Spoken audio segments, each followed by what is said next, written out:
আসসালামু আলাইকুম। এখানে দেখতে পাচ্ছেন আমরা রান্না। এটা খেতে কিন্তু খুবই ভালো লাগে। চলুন রেসিপিটা দেখে নিই।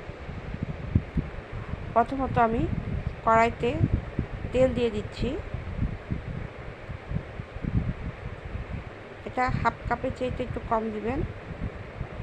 পেঁয়াজটা কুচি করে রেখেছিলাম, পেঁয়াজটা দিয়ে দিচ্ছি এর মধ্যে।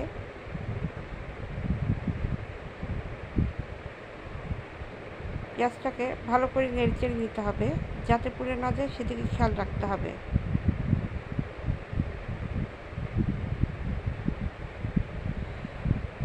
এর মধ্যে আমি দিয়ে দিব 2টা এলাচ, ডাল এবং 2টা তেজপাতা।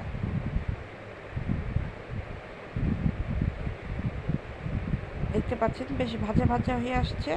এখন এর মধ্যে আমি বাটা মশলা দিয়ে দিব। এখানে পেঁয়াজ, রসুন, আদা ব্লেন্ডার করে দিয়েছি।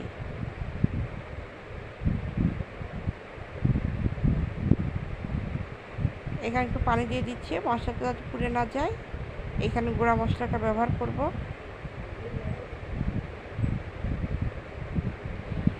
হাফ চা চামচ হলুদের গুঁড়া দিয়ে দিলাম, 1.5 চা চামচ লবণ দিয়ে দিব,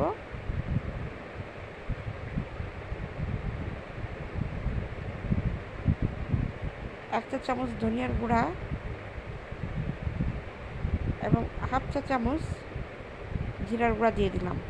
এটাকে এখন এখানে 1 চা চামচ মতন মরিচের গুঁড়া ব্যবহার করলাম, আরও 1 চামচ দিয়ে দিলাম। চাইলে আপনারা এখানে কম বেশি দিতে পারেন। এটাকে ভালো করে কষিয়ে নিব। দেখতে পাচ্ছেন বন্ধুরা, এটা বেশ ভালোভাবে কষানো হয়ে গিয়েছে। এখন এর মধ্যে আমি আমড়াগুলো দিয়ে দিব। এটাকে কিছু সময় নেড়ে চেড়ে দিব।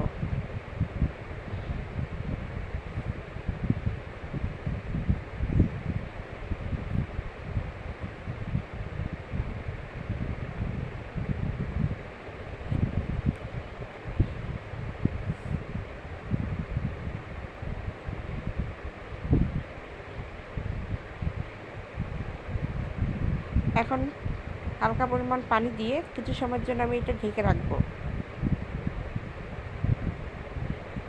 কিছু সময় পরে এসে আমি উঠিয়ে নিচ্ছি। দেখতেই পাচ্ছেন একেবারে শুকনো হয়ে গিয়েছে।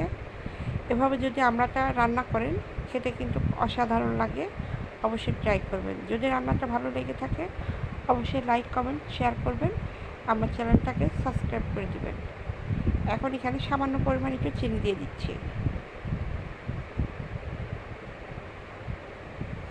এটাকে এখন ভালো করে একটু নেড়ে চেড়ে নেব। আমার রান্নাটা কিন্তু হয়ে গিয়েছে।